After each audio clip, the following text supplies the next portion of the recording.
Yes, welcome back. It is the press, and I'm glad to let you know that I have a guest in the house as we await the other guest this morning. Before we came back on air, myself and my guest in the studio were just rubbing minds on situations happening around us, and I was surprised or shocked that he actually said, "You know what? Has it occurred to you that Nigerians think alike in these days? That we actually think alike because." We try to survive. And you know the way it is. We are innovative people. Uh, no matter how hard or difficult the situation is, we always find a way to surmount them.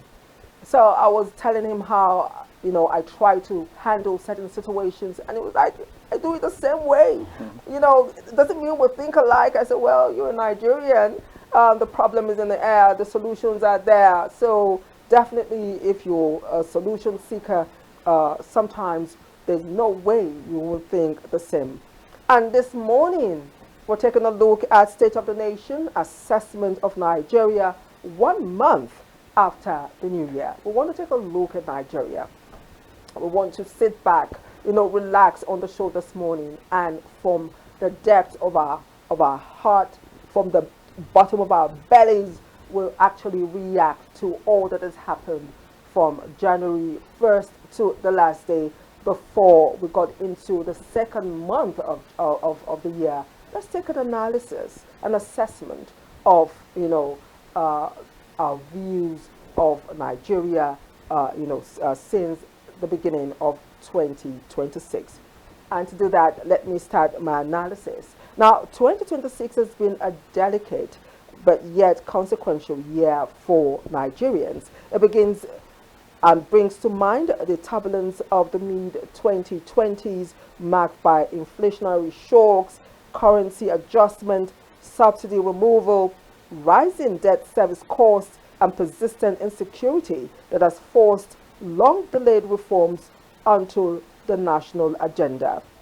What now lies ahead is not too sure as the year started 1st January 2026, but the question is still of intent beyond speculation. Nigeria's economic future will depend on whether recent stabilization efforts translate into structural transformation, productivity growth, and improved living standards. Though inflation remains Nigeria's most persistent macroeconomic constraint, after peaking above 33% in late 2024, inflation moderated slightly through 2025 but remains structurally elevated in 2026, particularly food inflation, which continues to exceed 35% in several states. Beside inflation, don't forget insecurity, and of course, a whole lot of other situations. All right, that is my analysis this morning. As I do the introduction, I have a guest. He is Prince Everlasting Otu, is a social commentator, a national and international development analyst, and we're so happy to have you on the show this morning. I'm glad to be here again. So, Prince, it's so important that we talk Nigeria. Yes. We live in the nation. Yes. We want to take a look, we want to assess Nigeria 1 month into the new year. There's everyone has their own assessment because Nigeria happens to us in different ways. Yes. Though there is a unifying factor at the middle.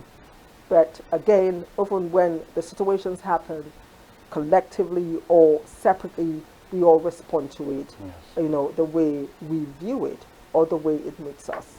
But before we delve into taking a look at Nigeria 1 month after, 2026, one Yes, month after. 1 month after. It's been a while that you've been my guest Yes. on the show. I saw you last year, so I should say Yes. Happy New Year to you.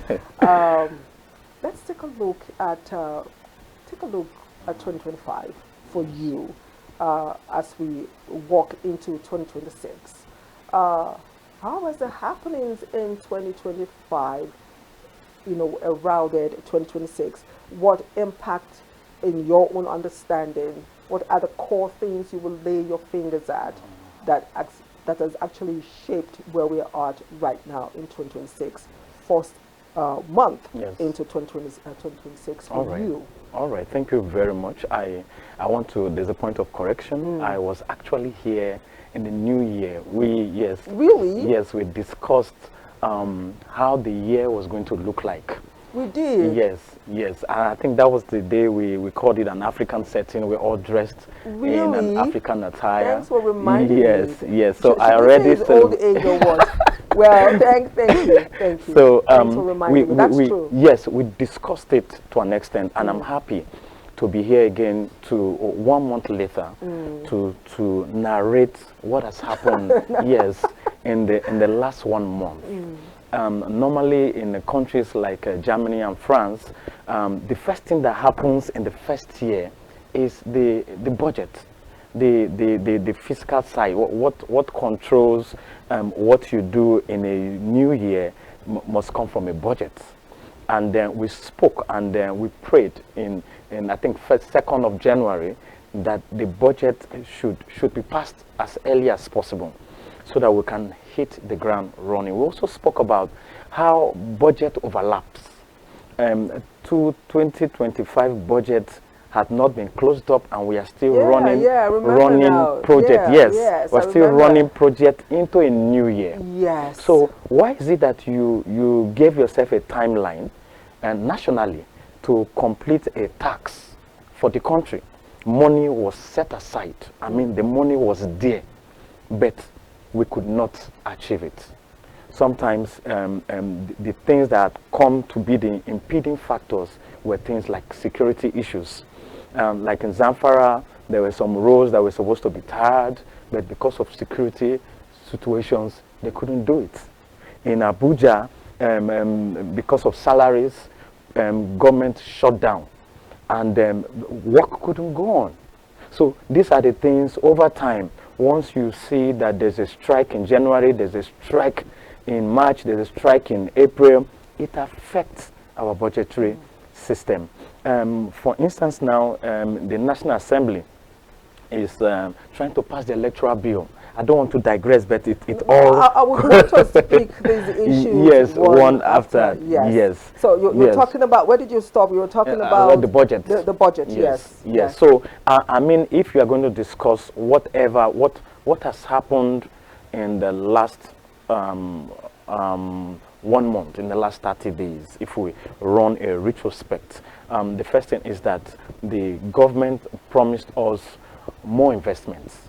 And truth be told, the president has been out of the country for 22 days out of the 1 month. And he has things on the table. We had that with the Turkey discussions. I think they have about 10 memoranda, they signed documents where they made plans to increase investment into Nigeria from $2 billion to $5 billion. That's now left for the economic class to see how they can leverage on it. I remember when some companies were doing roads, we have the informal sector who goes there to sell food. You know, something just comes back to the table. You know, that is the ripple effect of this investment.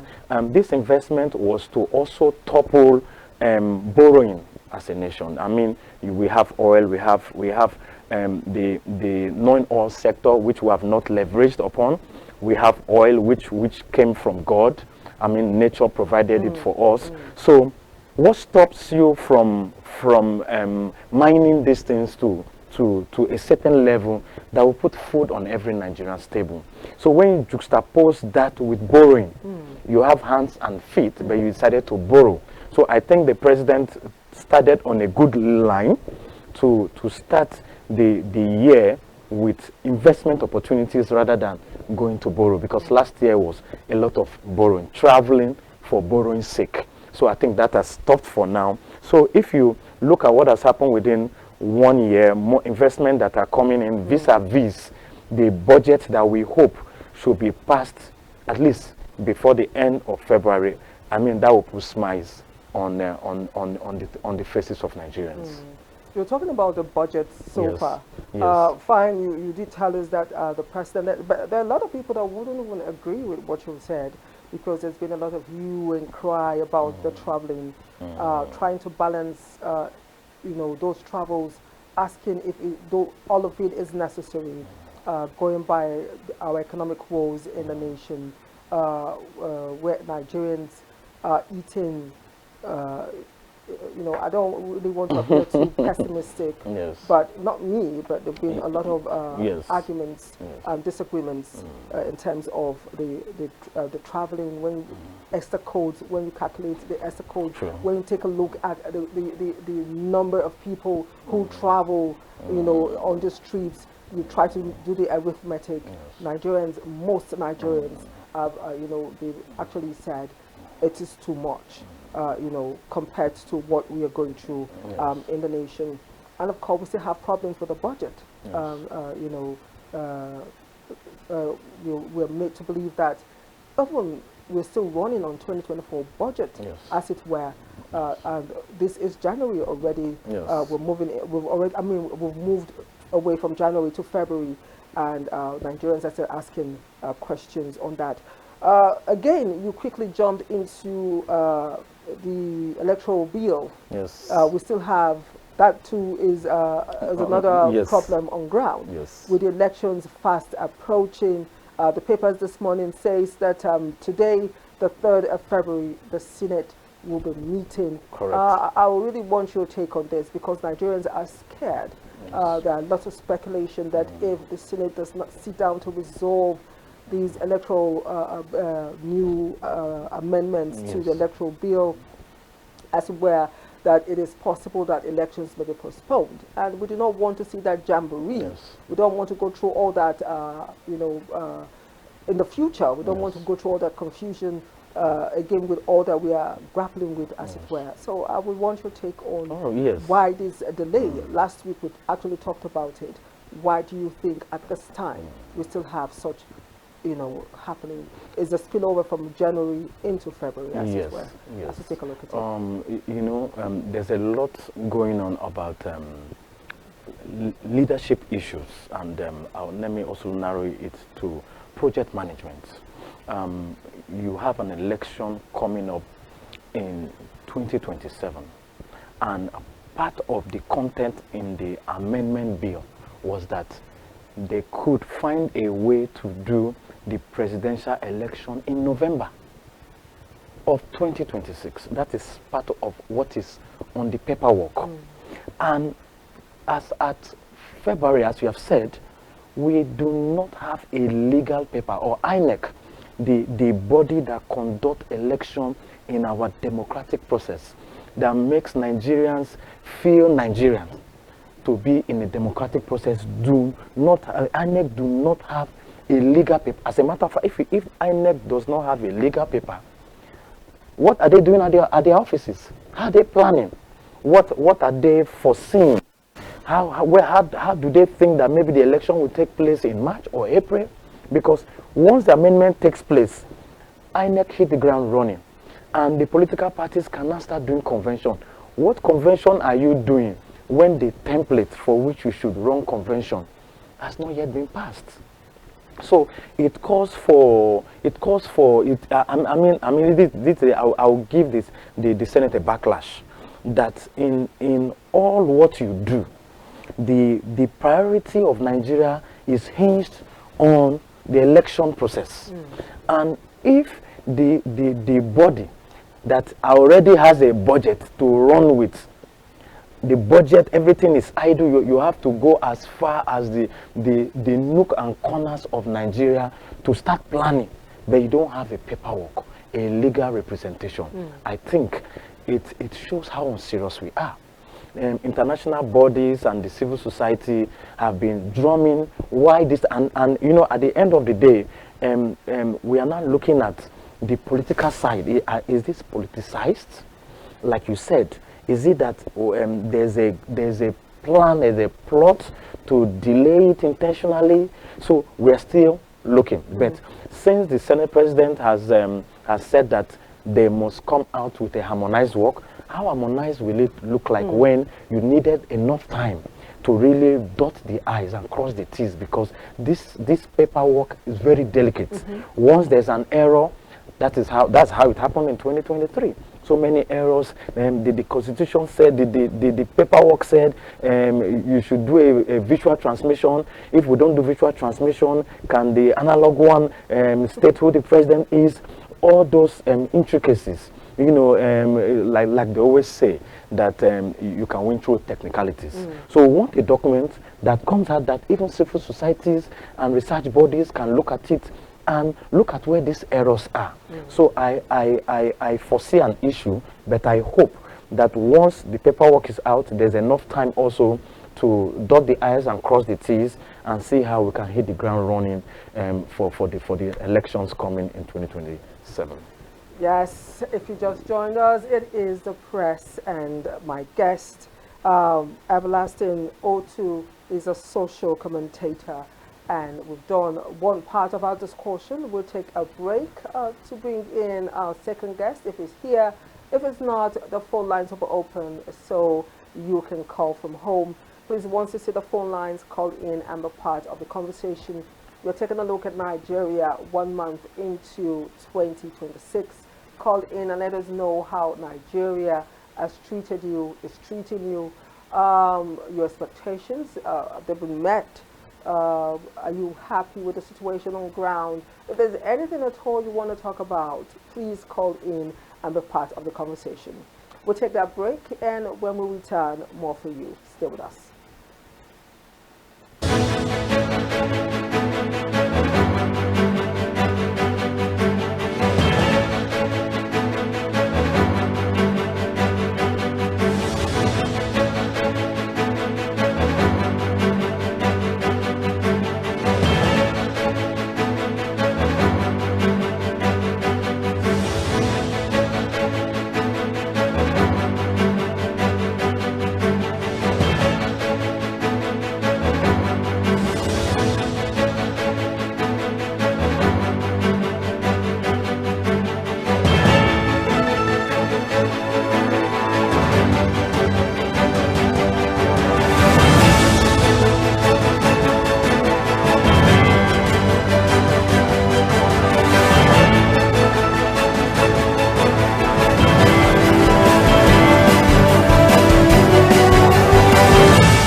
Yes, welcome back. It is the press, the People's Program.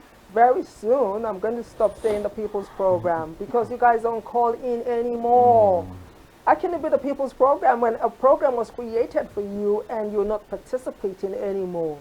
Call in. There are days when the calls are so much that we have to beg and tell you guys, look, we've had enough calls for today.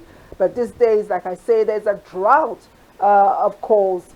Please call in. Please, let's put the phone lines now so people can call in and be part of the conversation as we continue to take a look at the state of the nation and assess Nigeria 1 month after the new year, 2026. And my guest is still here. My other guest missing in transit. But a good thing that we have a guest here who is loyal, one who has come to have his say on Nigeria. Now, before the break, we've spoken about the president's travel.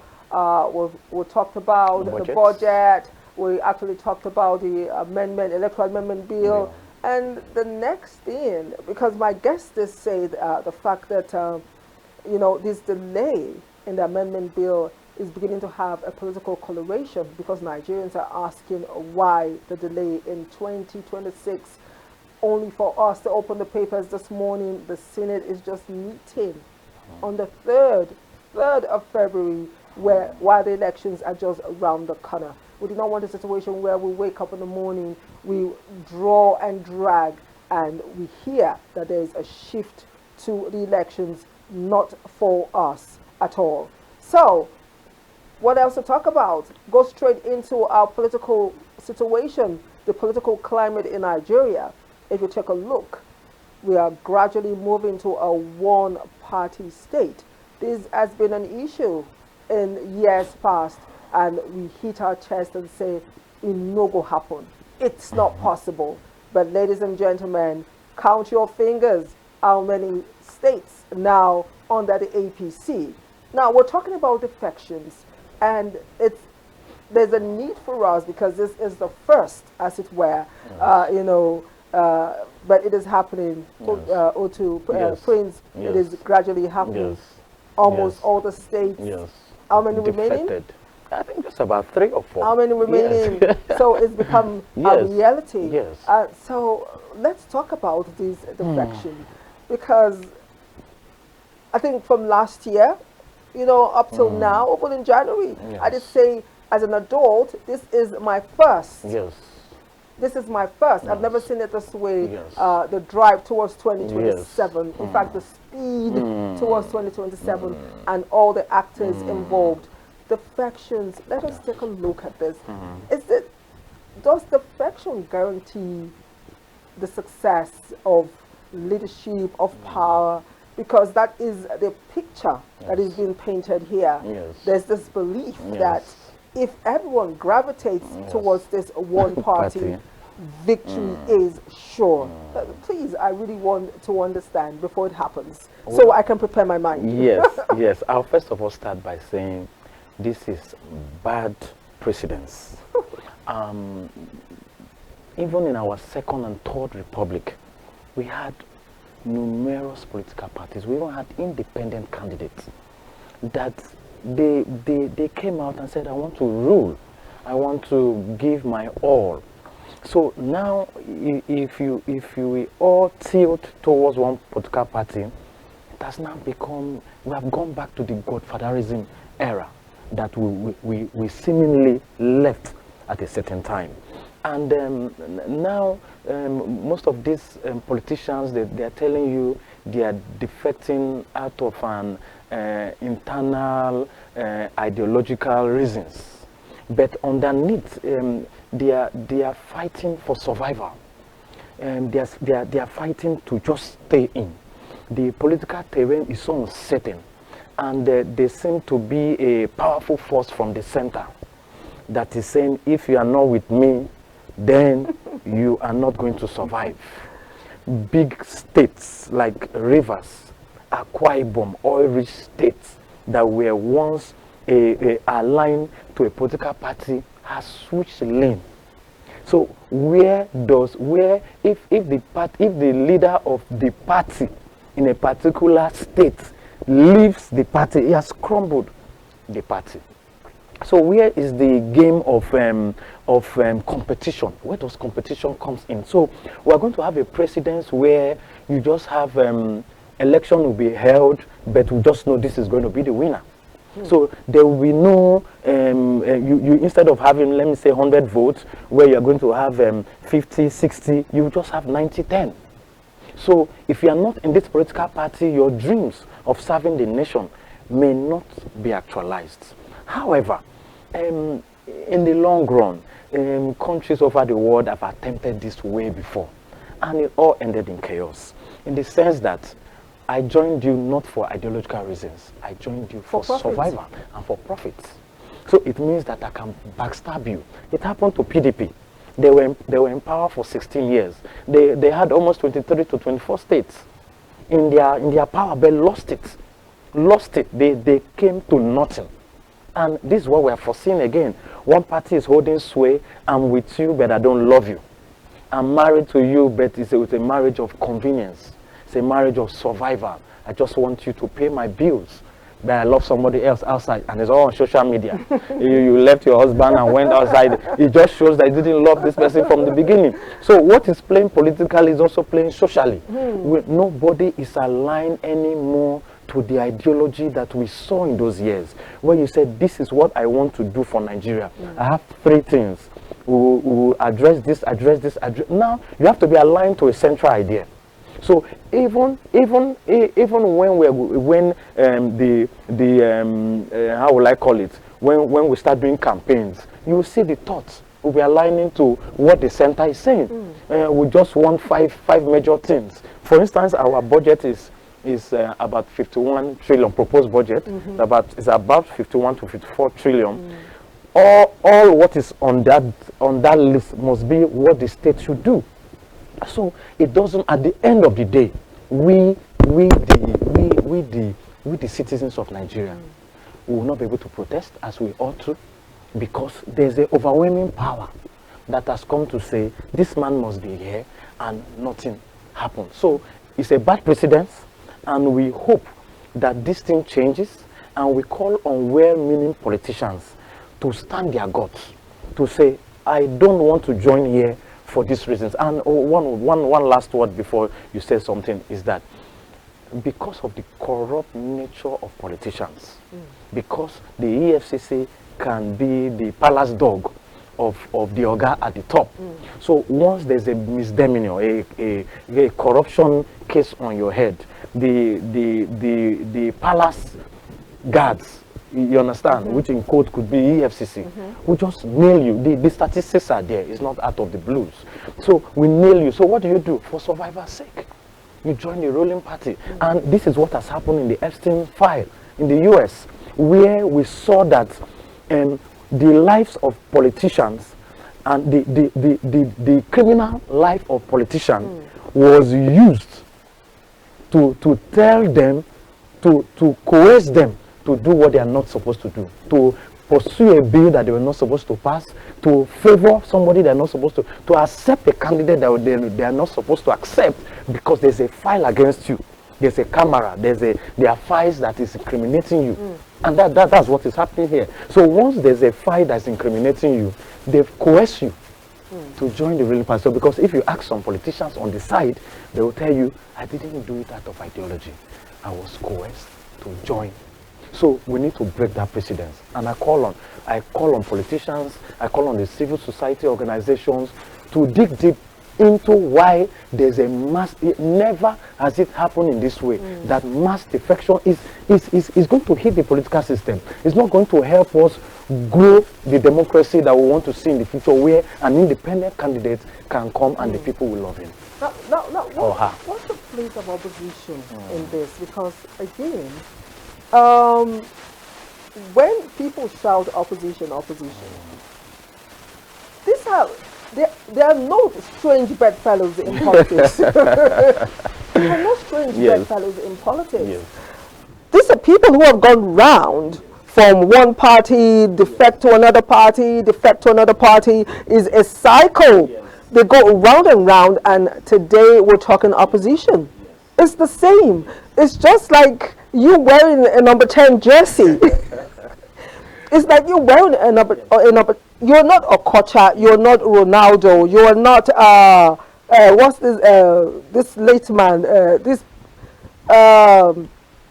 Argentinian. What's his name? The number 10. Yeah, the number 10 Maradona. You're not Maradona. Even if you're wearing the number 10, because they're all wearing the number 10 jersey.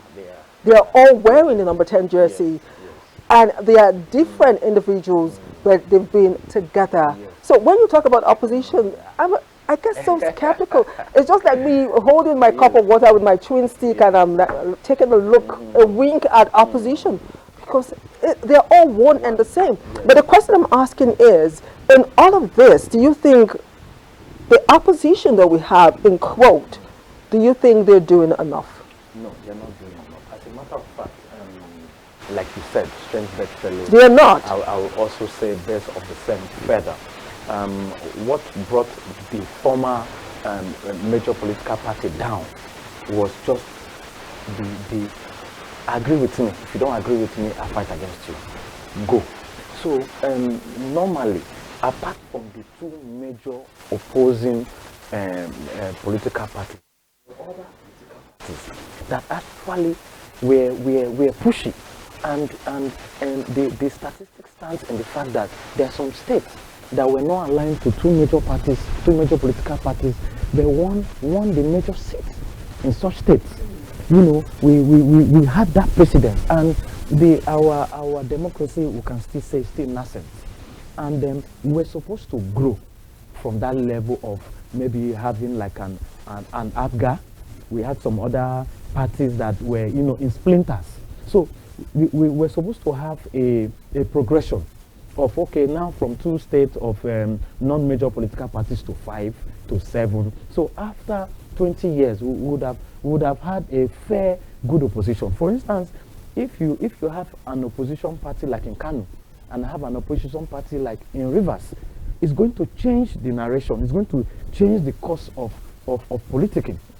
But if Kano is for the center, Rivers is for the center, Lagos is for the center, we can already foresee what the outcome of the elections are going to be like. So opposition parties have been dwindled.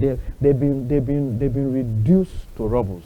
So that precedence is okay. Let me even come to the former Labour Party, when we have likes of technocrats in the party, and at certain time we saw in 2023 there was a changing dynamics of the political landscape. But now I don't know, the pressure, the center wants to keep their incumbency because it should not be heard that you lost. So they are playing all kinds of politics of money, politics of like we said, coercion, and the presidency is not good for the citizens. If we narrow it down to the citizens, it's not good, because at the end of the day, national development proceeds, we will not get it. On number 2, insecurity will be heightened. You can see when some fights came out in the north about how the northeast insecurity was used as a bait, though is the skirmishes of those informations are out.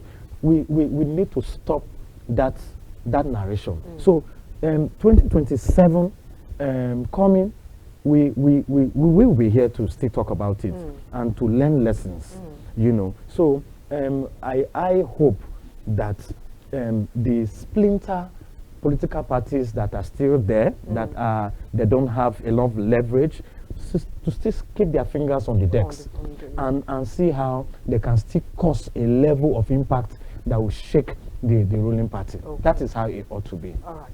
So we'll talk about politics. Yes. We'll talk about insecurity. But before we go into insecurity, let's talk about inflation. Yes. Standard of living. Yes. Your overview for 2026 January till now, in the new year, 2026. What would you say? Have you seen any improvement? Is there a shift, a change? Are Nigerians surviving better? Any hope so far? Yes. Usually, I would say there's a renewed hope in the inflation. You just said renewed hope. Yes, yes. All right, we're all caught up in it. Yes. Okay. Renewed, and I want to say this way. I want to say that it is I don't want to say false.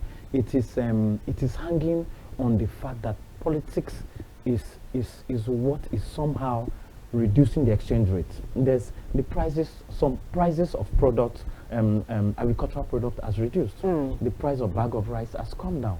Price of garri. I go to the market. Yes. I was shocked. Yes. I went to the market. I was like, let me price. And the woman said, I almost bought 50 bags of garri. Government actually brought some shocks. They actually did something to reduce that. However, speculators, my fellow commentators, researchers, and are saying that could it be that the reduction or the reduced inflation rate is attributed to an election period that is coming? Because I heard one politician said this is the best time to build your house in the year preceding an election, because prices of things will come down. You know, everybody will be leveraging on it was like this before, now it has reduced to like this. Vote me, I will reduce it even more. So that's why I'm saying that the reduction in the inflation is artificial. It could be said to be artificial in the sense that why is it happening now in the run-up to an election campaign period? Oh, it was like this before and it has come down. So it could be artificial, but we hope and we will be projecting from February and March to see how sustained it is running up to even 2027. But for inflation, it has reduced measurably. Prices of transportation costs has come down. Fuel cost is is diminishing. There seems to be a level of balancing. The initial outcry has begin to reduce. Yes, but only that's only in some sectors. But real sectors, manufacturing sectors, cost of building materials is still on the high side. Cost of rent is still on the high side. So the real sectors are still holding back these other primary sectors. The real sectors of energy, manufacturing, and all that are still static. So we hope that the president and his economic team should drive into those areas and see how we can have the statistics showing and it reflecting in the markets. Let's talk about the house rent that you mentioned. Now that is giving a lot of people headaches. House rent in Nigeria from 350,000. You're asking someone to pay $1 million. From 350 to $1 million. That is too much, if you ask me. Correct. I don't know how the federal government, we keep hearing, like Lagos State is doing so much in terms of putting a check to landlords, unnecessary and random increment of houses. Lagos State now, apart from Abuja, I'm in Abuja right now, but my brother, Lagos State, the state that I know, I came from Lagos State, my family actually is in Lagos State. So I can actually tell you the horror that people are going through in terms of rentage, as it were, and Abuja too. I know someone whose landlord increased the rent from 350 to $1 million, and they're trying to negotiate, and the man says, look, if you can't pay, just vacate my property. So that's a lot, you would say. I think this is a very important one because it cuts across. Once there's a housing deficit in relation to cost of purchase or cost of rent, it has a multiplier effect on national development and economic development. For instance, maybe I'm earning 200,000 and I'm supposed to live somewhere around the city where I work, and my rent is going at 1 million. I mean, the effect is that I could join a criminal gang to stay afloat. And for ladies, if you look at Abuja as a whole, once you drive at night, you see when you hear hookup, people are doing 2 jobs, 3 jobs, 1 holy job and 2 unholy jobs. Everybody is out. Young people are out in the night. And when you ask them questions, they say, I work in a bank. This one says, I work in here. They cannot meet up. So it's affecting our socio-cultural economy, where you just said, I want to be with 1 husband and my 2 children. You are now forced to, for survival sake, to go out to do what you are not supposed to do. And it's all in social media. I caught my wife here, infidelity issues. When you ask this woman, you say, there was no food at home. So cost of housing, the government needs to weigh in. There's a association of landlord and all that. Now with the advent of technology, they do their meetings online. They just put POP for you. I say, how much is this POP? Don't give me POP. Just give me this roof. Let me just be. They just put POP, do some aesthetics that they got from China, and then all of a sudden the price goes up, and many can't meet up. I know my friends who used to be in Wuse too, as they couldn't meet up with the rent, they came to Karo. The people in Karo who met an increment went to Jikwe. The people in Jikwe went, so you see everybody's going down, shifting. Then those who are in the last cadre of the ladder now goes back to village. So where's the development that we are supposed to add to it, to the national? Now, because of time, let's talk about our insecurity situation from January till now. The insecurity in Nigeria, 2026 January. I want your analysis on where we are right now, in your opinion. Yes, a lot has happened. As a matter of fact, it has not been palatable. We're still grappling with a coup, which is part of insecurity. That's come to show that it was real. the participants are real people. After we were told there was no coup. Yes, after they were told there was no From coup. October last year. Yes, yes. Then in January. We had that. It was a serious It was confirmed. Yes, that is insecurity at the highest level. So when you now trickle down, abductions, mass adoption, kidnapping, I mean, the statistics are there. There's no need to start calling numbers out of intelligence, but everyone is feeling it at different levels. Burglary, and they are coming in droves. So, and all is tailored to economy, all is tailored to poverty. So we call on the security agencies to mount what they need to mount, but we also call on because many of these things are attributed to economy. So when you say go and arrest, how many prisons do we have to put all these people in? So philosophers call some crimes state-induced crime. I don't have a work, and I am alive. I'm supposed to be taken care by the state. I'm supposed to be in the national data that states when I'm who is employed and who is not employed. What do we do with these people? How do we give them some little support? Even in US, people queue up for burger. So the government has a confectionery that at least meet those bread and some succor. Once you can have just even one meal a day, you are less likely to go into crime because you must survive. The Maslow hierarchy of needs. They have shelters for the homeless. Yes. So once you don't have 30% of Nigerians are almost criminals. In the sense that you criminal-minded, I'm happy you said almost. Criminal activity. He said almost. Yes, please. almost. Criminal activity. If you check people's phone, they are saying if a Nigerian tells you anyhow will survive, it means crime is in the statistics. You know, so government needs to find a way through the Ministry of Humanitarian Affairs. They should do real things. I mean, not just meeting the poorest among the poor. They are just like we spoke about rent. So sometimes this person needs food. He keeps on saving just to keep up appearances. So we need to solve the problem of poverty so that insecurity can be reduced. We now know who the real criminals are because they are good state-induced criminals who are just hungry and just want to eat. Then the ones that are actual criminals out of this is what they love to do. So we need to draw that line. Now, my elder brother has a friend who was fortunate enough to own his own personal house. When it was good, he has like 2 very good cars, but he doesn't have a job now. But let me tell you what he does now. He has nice suits that he bought.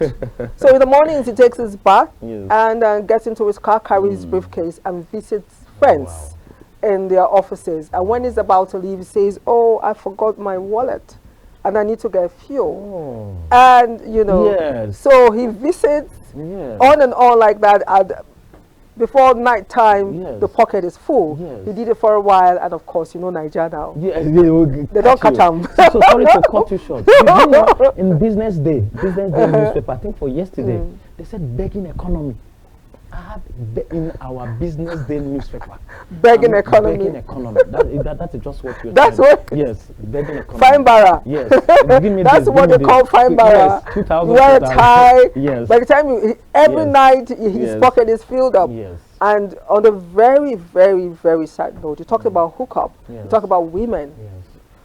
You heard it here, but it's a reality. It's not only women who do hookup these days. Even the men have joined. Our young boys, our youth, people's son, brothers, they've joined. It's not just a one-way traffic, it's both ways. I went to the market and I got 2 guys come to me and proposition me for nonsense. Openly. You go to the market, you see them by the gate, fine-looking boys, and all they're looking for is a quick way out, a fix to take care of their family. It is not something we should talk about openly, but it is a reality, and the government needs to know where we are going. The show is almost over. Your advice for the Nigerian government and, of course, for the Nigerian as we round up? Okay, I think the first advice for Nigerians is we are regarded as the most resilient people on the face of the earth. I want us to keep that up, because once you persist, a change must come. We believe in supernatural forces, and supernatural forces rule the world. So keep at it. Once you are being born into a country like Nigeria, then you are meant to survive, and not just survive, to have a better living. So you must keep hoping, use your phone, continue researching, find something to do, meet people, tell them about your proposal, find a way to take your bath, ask people, 1 million Nigerians to give you clothes. You don't have to go to their houses to steal. And now to the government, I pray that the ideology of politicians continue to be awakened, for us to have a humanity, have humanity at hand. So once you have humanity at hand, there's what we call the afterlife. So that afterlife will also help even your children that are on the earth to have a better living. It's beyond having too much money in the bank and using the best SUV. You must have this thing for humanity. While you are there doing your service to Nigeria, make sure you have humanity at heart. All right, have humanity at heart. A lot of us have lost our humanity. I tell you, people do certain things sometimes, you wonder, are these humans? I'm telling you, a lot of us have lost our humanity. There's a need for us to get back to who we are as humans, and of course see others as same. This is where we call home. We must do all it takes to make it work. Nigeria is the greatest nation on earth. We are the greatest people. So together we can achieve the dream that we want for the nation. Like my guest has said, in all that you do, remember, if you have children, that is your posterity. Make sure you do everything to ensure that this nation does not crash. I want to appreciate you for coming on the show. My guest this morning, Prince Everlasting Otu, who is a social commentator, a national and international development analyst. And of course, my viewer for watching the show, and everyone behind the cameras who made the show possible. Sometimes, let me tell you, it takes a lot for the show to go on air, but it must go on knowing that you are there waiting to watch the show. Tomorrow is another time, another date on the press. We'll be here Wednesday up till Friday. We do it Mondays to Friday. If you missed the show, you can catch up on YouTube, not just the press, but our other programs, all on YouTube. Go there, look for KAFTAN Television, subscribe, so you can get an update of our shows once they drop. My name is Anire Binitie. Appreciate you for watching. Do have a wonderful day.